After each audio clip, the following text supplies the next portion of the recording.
کسی محلے میں ایک امیر خاتون نے نیا مکان لیا اور وہاں آ کر رہنے لگی۔ یہ امیر خاتون نہ کسی سے ملنا پسند کرتی، جو دروازے پہ آتا اسے بھی جھڑک دیتی اور نہ کبھی کسی کی مدد کرتی۔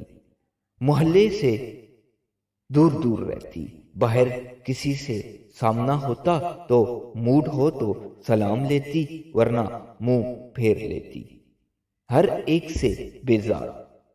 اسی محلے میں کچھ دکاندار ایسے تھے جو خود امیر نہیں تھے لیکن لوگوں کی مدد کیا کرتے تھے۔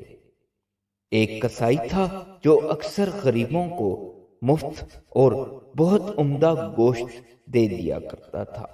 ایک راشن والا تھا جو ہر مہینے کچھ گھرانوں کو ان کے گھر تک مفت راشن پہنچا دیتا تھا، ساتھ ادھار کھاتے والوں کے پرانے کھاتے بھی کلیئر کروا دیتا۔ ایک دودھ والا تھا جو بچوں والے گھروں میں مفت دودھ پہنچاتا۔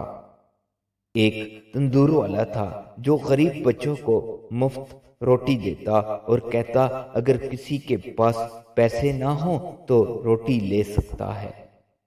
لوگ مالدار عورت کو خوب برا بھلا کہتے کہ دیکھو اتنا مال ہونے کے باوجود کسی کی مدد نہیں کرتی، نہ کسی کی بات سنتی ہے، غریبوں کو ڈانٹ دیتی ہے۔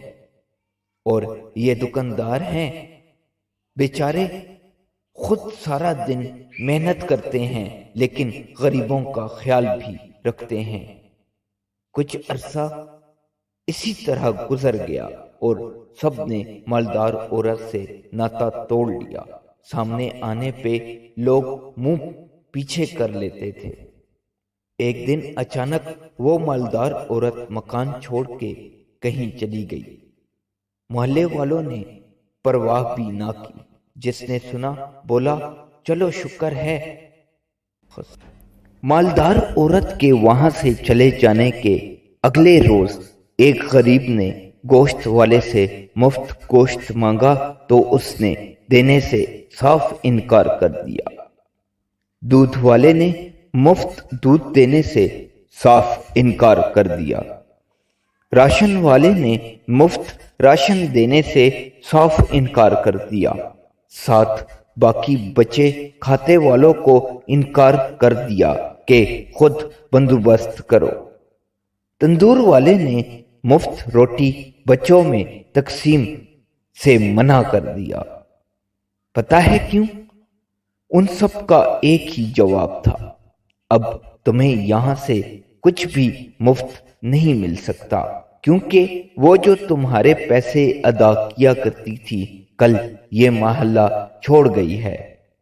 نتیجہ، اللہ تعالیٰ کے نیک بندے اپنے آپ کو ظاہر نہیں کرتے، ان کی بھلائیاں بے لوث ہوتی ہیں، انہیں صرف اللہ تعالیٰ کی رضا مطلوب ہوتی ہے، یہی اصل فقیر ہوتے ہیں۔